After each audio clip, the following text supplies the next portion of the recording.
रावण के मारीच के पास से लंका लौट आने के कुछ काल पश्चात ही शूर्पणखा उसके पास आ पहुंची। उस समय रावण अपने मंत्रियों से घिरा हुआ था।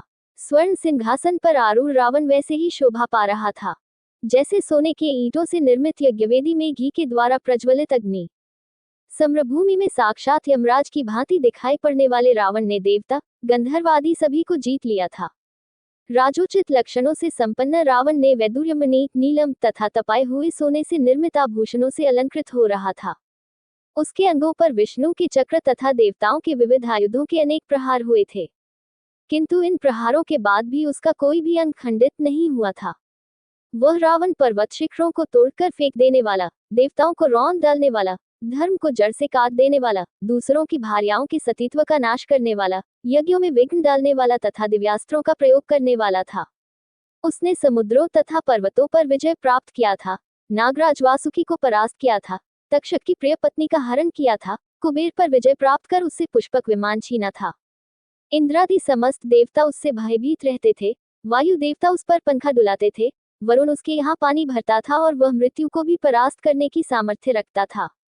उसने 10,000 वर्षों तक घोर तपस्या करके तथा ब्रह्मा जी को अपने मस्तकों की बलि देकर देवता, दानव, गंधर्व, पिशाच, पक्षी और सर्पों से संग्राम में अभय प्राप्त कर लिया था। मनुष्य के सिवा अन्य किसी से भी उसे मृत्यु का भय नहीं रह गया था। शूर्पणखा राम के द्वारा तिरस्कृत होकर अत्यंत दुखी हो रही थी। उसने रावण के पास आकर क्रोध से फूंकारते हुए कहा, धिक्कार है तुम्हारे पराक्रम पर और तुम्हारे इन मंत्रियों पर। तुम अपनी विलासिता में डूबे हुए हो, तुम सब तो सुरा और सुंदरियों में व्यस्त रहते हो। हे नीतिवान रावण, क्या अब मुझे तुमको ये भी बताना पड़ेगा कि समय पर उचित कार्य न करने वाले और अपने देश की रक्षा के प्रति असावधान रहने वाले राजा के राज्य के नष्ट हो जाने में क्षणमात्र भी देर नहीं लगती। तुम्हें ज्ञात होना चाहिए कि वृक्ष से गिरे हुए पत्ते और राज्य से च्युत राजा का कोई मूल्य नहीं होता। प्रजा उसी राजा की पूजा करती है जो स्थूल आंखों से सोता है किंतु नीति की आंखों से जागता है, जिसका क्रोध प्रलयंकर और प्रसन्नता सुखदायिनी है। जिस राजा के गुप्तचर सक्रिय और सतर्क नहीं रहते वह राज्य करने योग्य नहीं होता। तुम्हारे गुप्तचर तो मूर्ख, अयोग्य और आलसी हैं। तुम्हारी बुद्धि दूषित है और मंत्री भी सर्वथा अयोग्य हैं। उन्हें अभी तक ये पता नहीं कि उनके राज्य दंडकारण्य में कितनी भयंकर घटना घट चुकी है। मेरे वीर भ्राताओं खरदूषण का 14 सहस्त्र राक्षसों सहित संहार हो चुका है। जो ऋषि मुनि कल तुम्हारे नाम से थरथर कांपते थे, वे आज सिर उठाकर निर्भय हो घूम रहे हैं। तुम तो राम द्वारा किए गए भीषण हत्याकांड से अभी तक अपरिचित हो। शूर्पणखा के कटु वचनों से कुपित होकर रावण बोला, शूर्पणखे, मुझे बताओ कि राम कौन है, उसका बल और पराक्रम कितना है।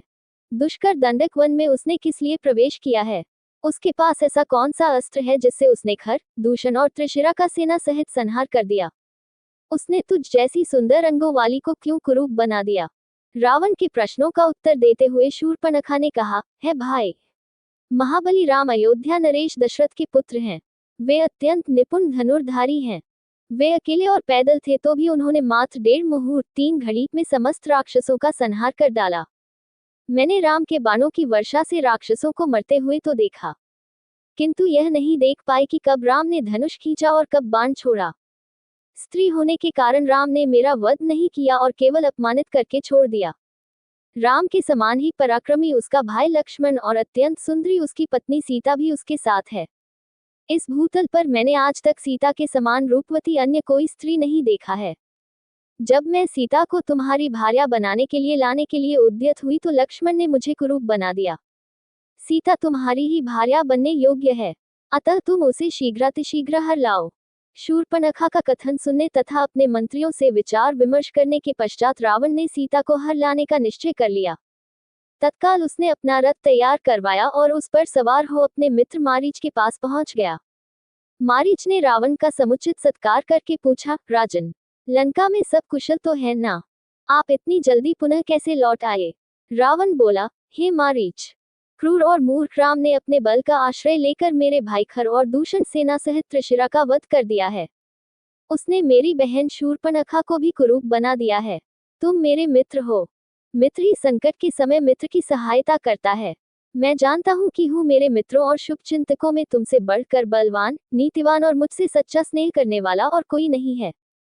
अतः हे मारीच, मैं चाहता हूँ कि तुम रजत बिंदुओं वाला स्वर्ण मृग बनकर राम के आश्रम के सामने जाओ।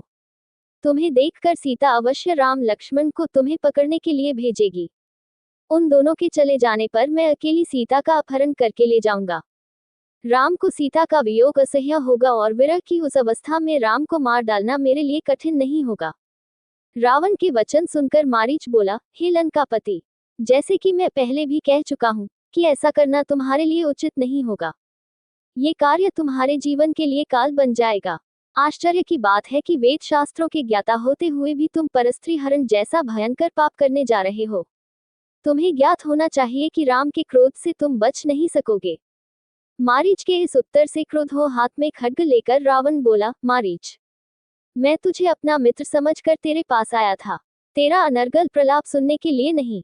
तेरी कायरतापूर्ण युक्तियों को सुनकर मैं अपना विचार नहीं बदल सकता।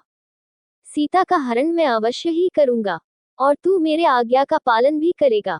यदि तू मेरी आज्ञा मानकर मेरे इस कार्य में सहायता नहीं करेगा तो राम लक्ष्मण से पहले मैं तेरा वध करूंगा। रावण के क्रोध से भयभीत होकर मारीच ने अपनी सहमति दे दी। उसकी सहमति से प्रसन्न होकर रावण बोला, अब सिद्ध हो गया कि तू मेरा परम मित्र है। रावण उसे लेकर दंडक वन में पहुंचकर राम के आश्रम की खोज करने लगा। जब आश्रम मिल गया तो मारीच ने रावण के निर्देशानुसार मृग का रूप धारण किया और आश्रम के निकट विचरण करने लगा। इस अद्भुत स्वर्णिम मृग की शोभा देखकर सीता आश्चर्यचकित रह गई और विस्मित होकर उसके पास पहुंची। मायावी मारीच ने अपनी मृग सुलभ क्रीड़ाओं से सीता का मन मुग्ध कर लिया। सीता की इच्छा इस अद्भुत मृग को पकड़कर आश्रम में रखने की हुई। अतः वे राम को पुकारते हुए बोली, हे आर्यपुत्र, आप और लक्ष्मण शीघ्र आइए। देखिए कितना सुंदर और अद्भुत स्वर्ण मृग यहाँ विचरण कर रहा है।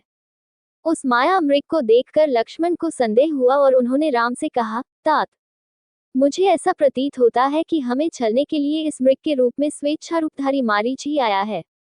हे जगतपति, इस भूतल पर कहीं भी ऐसा विचित्र रत्नमय मृग नहीं है, अतः निसंदेह ये माया ही है। लक्ष्मण को बीच में ही रोकते हुए सीता राम से बोली, हे नाथ, यह मृग अत्यंत सुंदर है, इसने मेरे मन को मोह लिया है। आप अवश्य ही इसे पकड़ कर लाइए।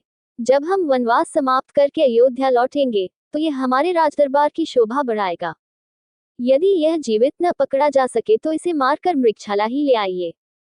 मैं उस पर आपके साथ बैठना चाहती हूँ। सीता के आग्रह को देखकर राम लक्ष्मण से बोले, हे लक्ष्मण, निसंदेह इस मृग का रूप अत्यंत मनोहर एवं आकर्षक है।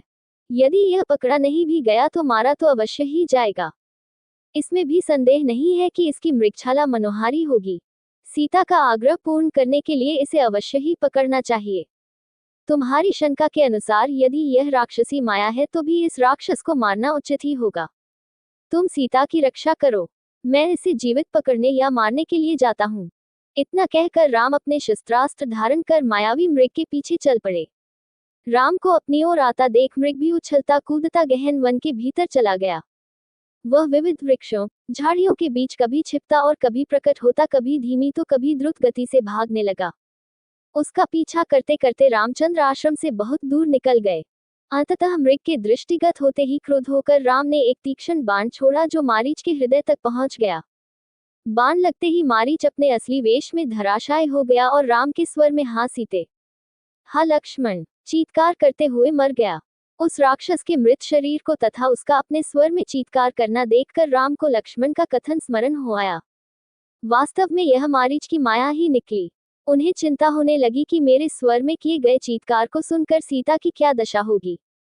उन्हें किसी अनिष्ट की आशंका होने लगी और वे द्रुत गति से आश्रम की ओर लौट पड़े। इधर जब सीता ने अपने पति के स्वर में हा सीते, हा लक्ष्मण सुना तो उन्होंने व्याकुल होकर लक्ष्मण से कहा, हे लक्ष्मण, प्रतीत होता है कि तुम्हारे भैया अवश्य ही किसी संकट में पड़ गए हैं। तुम शीघ्र जाकर उनकी सहायता करो। उनके दुख भरे शब्द सुनकर मेरा हृदय चिंता से बहुत घबरा रहा है। आशंका से आतुर सीता के वचन सुनकर लक्ष्मण बोले, हे आर्य, इस प्रकार मैं आपको अकेला छोड़कर नहीं जा सकता।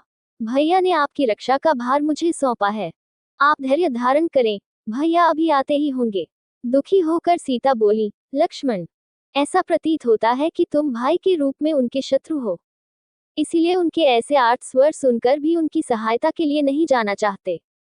जब उनको ही कुछ हो गया तो मेरी रक्षा से क्या लाभ। लक्ष्मण के तर्कयुक्त वचनों ने सीता के क्रोध को और बढ़ा दिया। वे बोली, लक्ष्मण, मैं तुम्हारे मनोभावों को भली भांति समझ रही हूँ। तुम राम के न रहने पर मुझे पा लेने की लालसा लेकर ही वन में चले आए हो। मैं तुम्हारी दुष्ट इच्छा को कभी पूरा नहीं होने दूंगी। राम के वियोग में मैं अपने प्राण त्याग दूंगी। सीता के ये वचन सुनकर लक्ष्मण का हृदय विदीर्ण हो उठा। वे बोले, देवी, मैं आपकी बातों का कोई उत्तर नहीं दे सकता। स्त्रियों के द्वारा ऐसी अनुचित और प्रतिकूल बातें मुंह से निकालना कोई आश्चर्य की बात नहीं है, क्योंकि संसार में नारियों का ऐसा स्वभाव प्रायः देखा जाता है।